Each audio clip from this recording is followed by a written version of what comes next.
से निकलने का कोई रास्ता नहीं है तो क्या करें, किसके पास जाएं?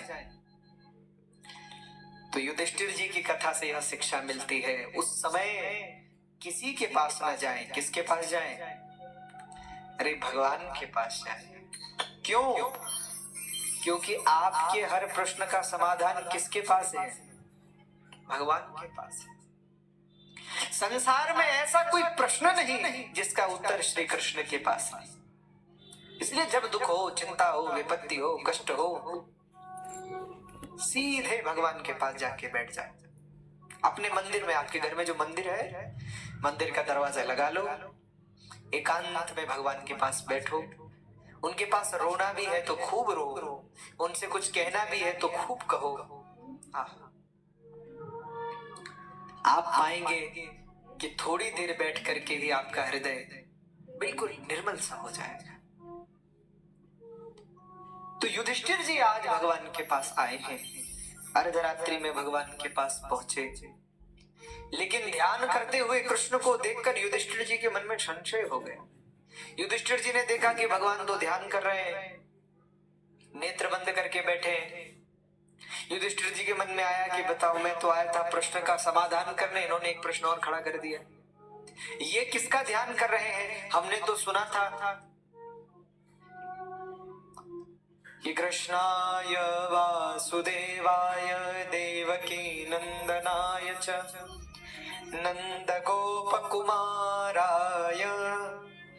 गोविंदाय नमो नमः।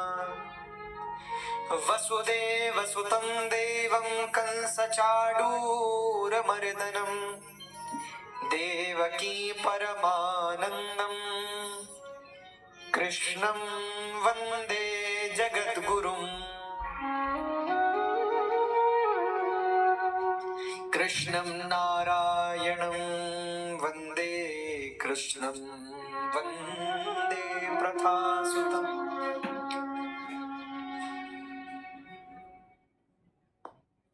कृष्णं नारायणं वन्दे, कृष्णं वन्दे ब्रजप्रियं, कृष्णं द्वैपायनं वन्दे, कृष्णं वन्दे प्रथासुतम्।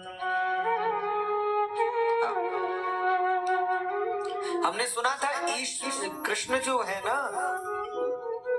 कृष्णम वंदे जगत गुरुम, भगवान कृष्ण सबके गुरु हैं। लेकिन ये किसका ध्यान कर रहे हैं, किसकी उपासना कर रहे हैं? तब युधिष्ठिर जी आकर भगवान के पास बैठ गए। थोड़ी देर बाद भगवान ने अपने नेत्र कमल खोले, मुस्कुराते हुए युधिष्ठिर जी की ओर देखा, पूछा, भैया इतनी रात गए, कैसे आना हुआ? युधिष्ठिर जी ने हाथ जोड़कर कहा, प्रभु अब जो पूछने आया था वो बाद में पूछूंगा, पहले एक आपको देखकर मेरे मन में नया प्रश्न खड़ा हो गया है, इसका समाधान करिए। भगवान ने कहा, क्या? बोले, हम सोचते हैं आप ही सबसे बड़े, आप ही परमात्मा है, आप ही भगवान है, लेकिन आप किसका ध्यान कर रहे हैं? आपसे बड़ा कौन है?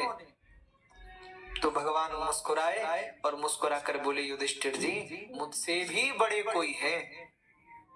तो आपसे बड़े कौन है?